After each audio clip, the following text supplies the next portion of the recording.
Hola, què tal? Benvingut a aquest breu vídeo. Fa unes setmanes els hi vaig preguntar als Patreons quin tipus de contingut els hi interessava de cara al mes de desembre, amb quines coses es trobaven amb més dificultat, i em van explicar que tenien dificultat en viure el moment present, en trobar-se en el moment present. Llavors, aquest vídeo va dedicat a tots ells. Moltíssimes gràcies a totes les persones que esteu donant suport al meu projecte des de Patreon. Us estic infinitament agraïda. La subscripció més econòmica són 3 euros i ja m'estàs ajudant moltíssim. A Patreon no només penjo contingut exclusiu, sinó que a més estàs donant suport a tot el projecte que estic duent a terme, així que si alguna vegada les meves meditacions guiades t'han ajudat, escoltes el meu podcast i en definitiva el meu contingut t'aporta, t'animo a apuntar-te a la subscripció més econòmica, que són 3 euros. Quan em van preguntar per als moments en els quals, maneres de sentir-se en el moment present, em van preguntar i em van dir que amb això tenien dificultat. Crec que és molt important fer diferenciació entre el mindfulness i la meditació. Vaig fer un post fa uns mesos, però ho renovem, ho reciclem així ràpid. La meditació és la pràctica meditativa, són els exercicis que fem per meditar, és la meditació guiada que penjo cada diumenge, és la meditació que tu puguis fer.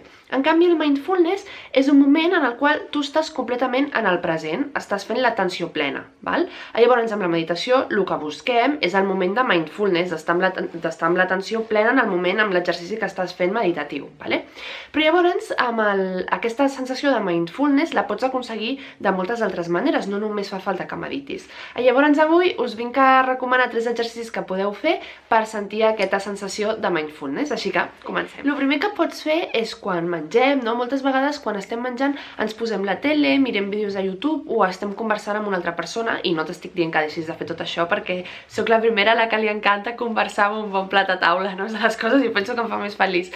Però sí que seria bo que si has de fer algun àpat en sol, perquè a vegades mengem sols i no passa res, no tinguem la tendència a encendre la tele o a posar un vídeo, sinó que estiguem un moment amb calma, respirant, notant el sabor dels aliments, com cruixen, les textures, i gaudim d'aquell plat d'aquesta manera. Llavors aquest seria el meu primer consell, que mengis de manera conscient. Com a segon consell, m'agradaria convidar-te a quan vas conduint amb el cotxe o surts a passejar per la platja o pel camp, notar tot el que t'envolta, notar l'aroma del carrer pel qual estàs passant, notar les teves passes, pensar tots els músculs que el teu cos mou perquè tu puguis fer aquests passos endavant o puguis conduir. No estiguis escoltant música, sinó sent el soroll de les onades o el cantar dels ocells.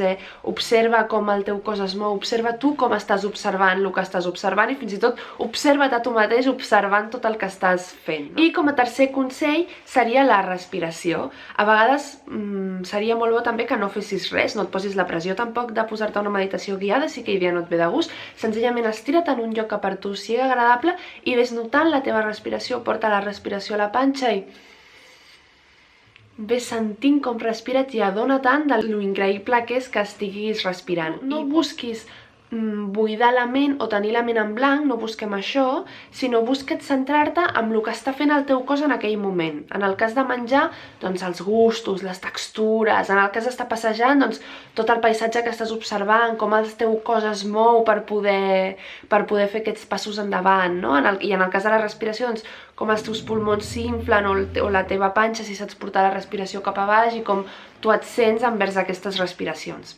Intentem portar l'atenció directament al cos i així aconseguirem aquests moments de mindfulness i d'atenció plena. Per la meva part ja està, jo volia fer aquesta breu aportació i us envio un petó molt fort i com sempre moltíssimes gràcies a totes les persones que esteu donant suport a aquest projecte. Com ja saps, jo soc Vilma Montoliu, naturòpata i historiadora de l'art i estic aquí per tu. Una forta abraçada. Adeu!